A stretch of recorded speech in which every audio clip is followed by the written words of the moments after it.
see whatever is comfortable.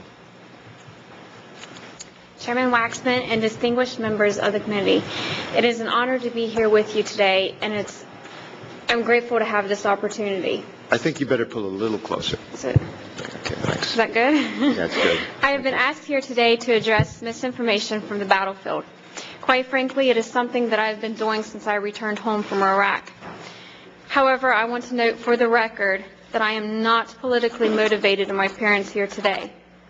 I lived the war in Iraq, and today I still have family and friends fighting in Iraq. My support for our troops is unwavering. I believe this is not a time for finger pointing. It is a time for truth, the whole truth, versus hype and misinformation.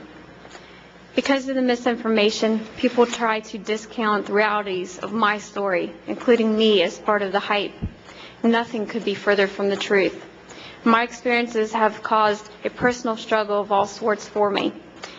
I was given opportunities not extended to my fellow soldiers, and I embraced those opportunities to set the record straight.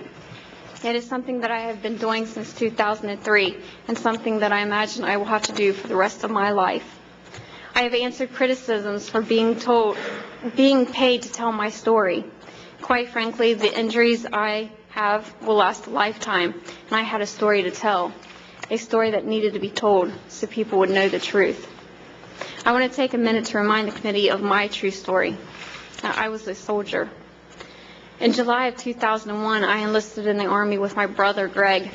We had different reasons of why to join, but we both knew that we wanted to serve our country.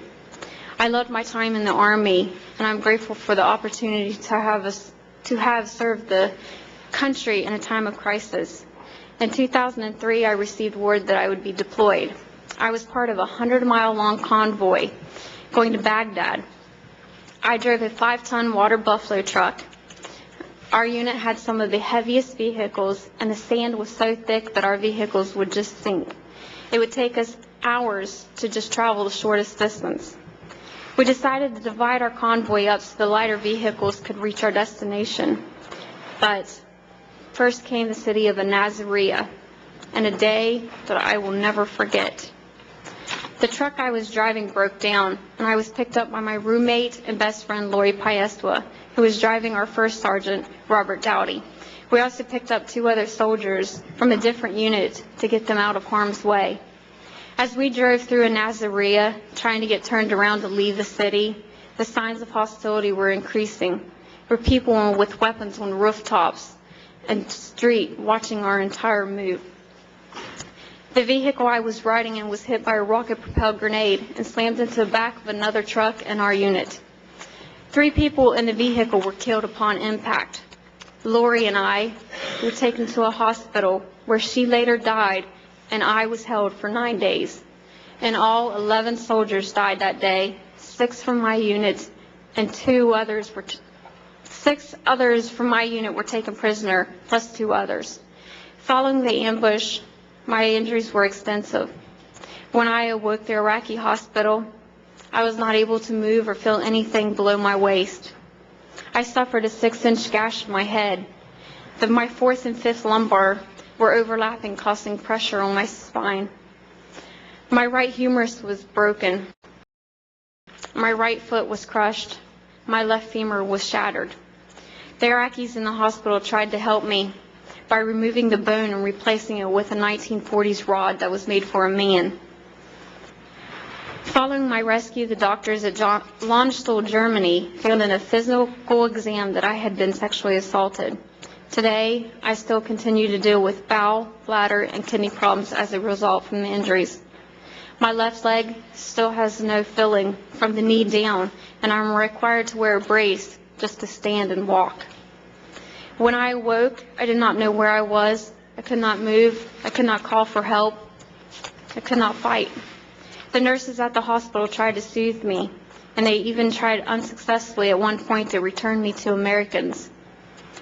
On April 1st, while various units created diversions around Nazareth, a group came to the hospital to rescue me. I could hear them speaking in English, but I was still very afraid. Then a soldier came into the room. He tore the American flag from his uniform and he handed it to me in my hand. And he told me, "We're American soldiers, and we're here to take you home." And I looked at him and I said, "Yes, I'm an American soldier too." When I remember those difficult days, I remember the fear. I remember the strength.